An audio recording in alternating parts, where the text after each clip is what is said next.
Peace World, Larry Love out of Brooklyn, New York City. So I'll start out by sending my condolences to the people and to the families who lost their lives in the tragedy in New Zealand yesterday.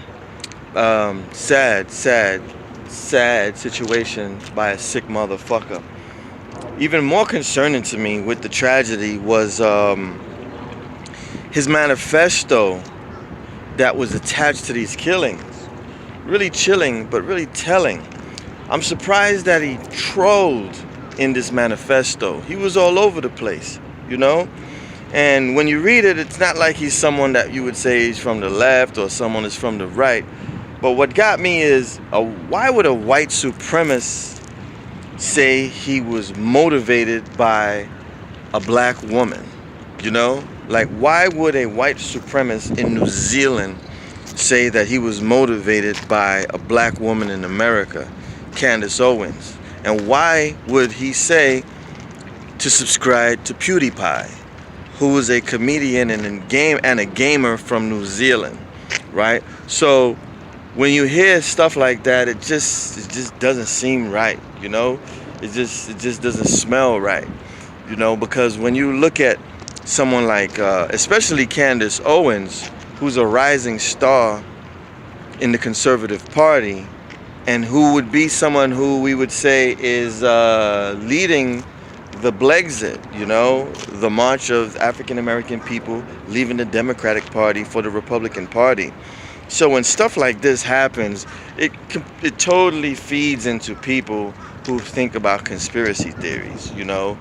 If it was just what it looked like for face value, someone who's in New Zealand who just feels, you know, the narrative that, you know, the influx of Muslims coming into Eastern Europe is changing the culture and changing the countries, and all this other stuff, then he lashes out fine. But when you start talking about Candace Owens was a motivating factor, and you're a white supremacist, that one doesn't smell right, especially leading up to 2020, you know?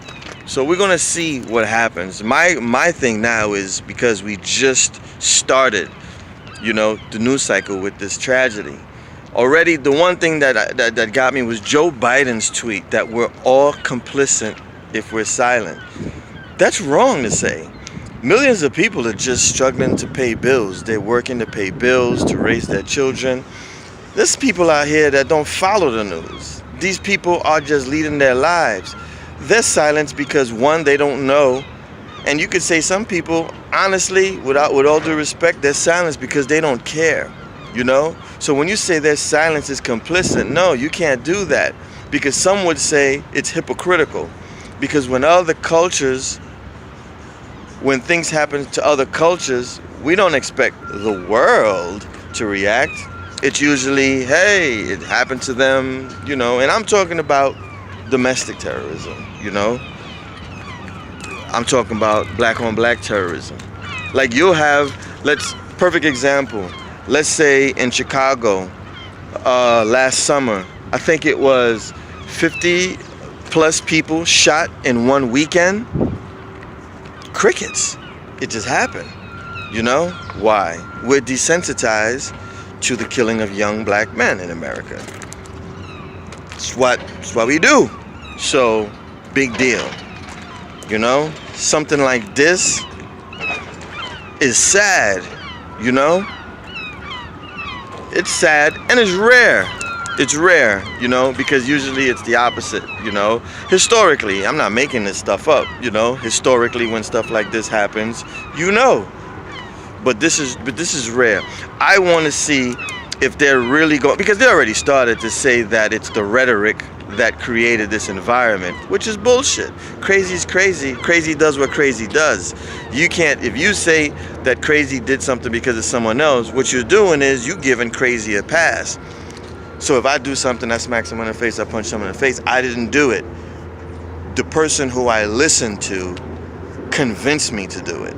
Nah, we can't live in a world like that. Because if that's the case, we might as well just open up all the jails and let the prisoners free and say, he didn't rob that person because he wanted to rob them. He robbed them because His boss fired him. It's the boss's fault. The boss fired him. He lost his job. He didn't have money, so he had to rob someone. It's not his fault.